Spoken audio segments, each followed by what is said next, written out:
ฝากน้องซื้อหวายมาตั้งแต่กาฬสินธุ์ค่ะทุกคนค่ะมาที่นี่คิดอยากกินแกงแม่นบ่นางก้อยก็เลยสิแกงใส่ซี่โครงหมูค่ะแกงยามใดก็บ่เหลือจักเทื่อแล้วค่ะพี่น้องค่ะแซ่บหลายรสชาติหวายเป็นจั่งใดว่าติขมอำล้ำดีบักคักค่ะทุกคนค่ะก่อนอื่นนางก้อยก็สิเอาซี่โครงหมูทำการหั่นการซอยแบบนี้ล่ะค่ะซี่โครงหมูมื้อนี้ก็งามๆพี่น้องแบบว่าชิ้นน้อยๆพอดีกินแหมติดกระดูกอ่อนบักคักเลยค่ะบรรยากาศมื้อนี้ก็ร้อนๆบาดที่นี่แม่นบ่นางก้อยก็ว่าสิตุ๋นกระดูกหมูไว้ซะก่อน แล้วจังค่อยสิไปปอกไว้น่ะค่ะ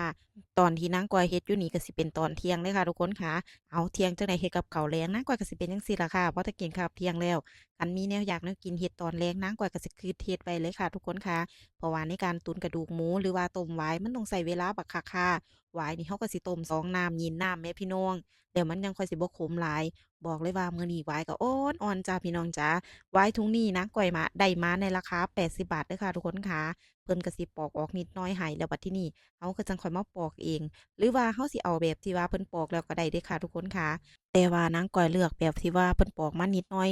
แล้วก็เรามาปอกต่อค่ะเป็นหยังนางก้อยค่อยเลือกแบบนี้ว่าติมันจั่งค่อยบ่แหลกค่ะทุกคนค่ะว่าซั้นนี่มันแหลตัวหวายถูกมือเรานี่ก็แหลเอ็นๆเลยค่ะพี่น้องค่ะแล้วบัดนี้สิ่งที่เราขาดบ่ได้นั่นก็คือผักอีตู่ค่ะคันได้ใส่ผักอีตู่ลงไปนี่หอมเลยค่ะนางก้อยก็สิเตรียมเคียงไว้ซะก่อนเนาะ บ่ว่าสิเป็นผักอีโตอีตู้นางก้อยสิเตรียมไว้แบบนี้ล่ะค่ะแล้วเราก็จะมีผักคุงผักข่าค่ะวันนี้บอกเลยว่าหอมกุ่มฟ้าพู้นล่ะค่ะทุกคนค่ะแล้วมื้อนี้แม่นบ่นางก้อยก็สั่งพัสดุมา2ชิ้นจุกๆเลยค่ะเป็นหยังไปบ่ได้ค่ะของใช้ในครัวเรือนของเฮานี่เองค่ะ Clean It Clean It ค่ะทุกคนผลิตภัณฑ์ซักผ้าซักแล้วหอมบักคักเลยค่ะทุกคนค่ะมื้อนี้นางก้อยก็สิขออนุญาตตุน2ลังจุกๆไปเลยเพราะว่าหยังว่าติซักผ้าดูคักขนาดค่ะช่วงนี้ อ้ายจิต้อยก็ไปเฮ็ดการเฮ็ดงานแล้วบัดทีนี้นายพวกก็เลิกโรงเรียนมาฝนก็ตกพี่น้องบัดทีนี้เราก็จำเป็นต้องซักผ้าดูแต่ว่าช่วงใดที่แบบว่าฝนตกนางก้อยค่อยใส่น้ำยาปรับผ้านุ่มเด้อค่ะช่วงใดที่แบบว่าแดดดีๆนางก้อยสิบ่ใส่น้ำยาปรับผ้านุ่มเลยเพราะว่าน้องมีกลิ่นหอมอ่อนๆเฉพาะโตวอยู่แล้วค่ะทุกคนค่ะพู้นน่ะเห็นบ่นางก้อยตุนหลายบักคักเพราะหยังว่าติมันถูกความค่ะทุกคนค่ะราคาถูกบ่พอแถมใส่ดีอีกต่างหากค่ะ เอาบัดนี้มาเข้าเรื่องของเราหลังจากที่เข้าเดือนที่3แล้วแม่นบ่ค่ะ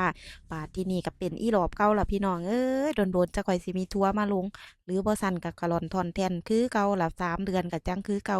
บาดทีนี้พอตั้งแต่ใกล้สิฮอด3เดือนแล้วก็เลยเว้าจับเข่าคุยกับอ้ายทิดต้อยปาเรากลับบ้านซะอ้ายไปตั้งหลักใหม่ว่าซั่นบาดทีนี้ของเราก็ซื้อไว้หลายหลายพี่น้องเราก็เลยจำเป็นต้องมาเอารถลุงอยู่อำเภอสีชมพูค่ะลุงก็ให้ยืมรถติเป็นรถกระบะ เพราะว่าเจ้าของมีตั้งแต่ซาเล้งแม่นบ่ตอนนั้นก็เลยขี่ซาเล้งล่ะค่ะมาจอดไว้บ้านลุงอยู่สีชมพูแล้วก็ตีรถใหญ่กลับไปเอาของค่ะทุกคน